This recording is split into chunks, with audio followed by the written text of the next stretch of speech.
Because we have a lot of lessons to learn besides the physical and the spiritual aspect. Lessons. As we said in the first khutbah, the technological aspect. There is no spaceship and no aircraft that has ever been designed that can travel faster than the Buraq that Allah took him in from Mecca to Jerusalem. Maybe we will have to import some of the flying cars from Dubai. Is Dubai that started? Have they started the flying cars? You just came from Dubai. No, did you use any? Didn't get official. You'll have to get some flying cars or people to come to Jummah on time. So you fly over the traffic and you land in the parking lot and we'll put a little landing strip too. That's technology. What do you think there, Brother Irfan?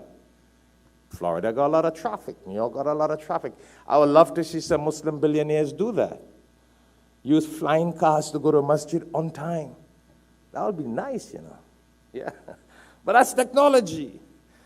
You know, if the Prophet ﷺ was alive today, I'm sure he'll have his own flying motor car.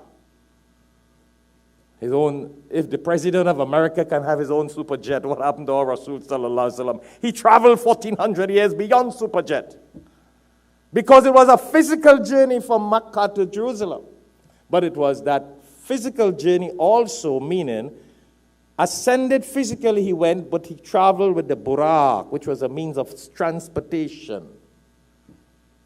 The Miraj was also physical, so don't miss the point. What I said, physical journey, I mean on land, that he went with this, Allah took him.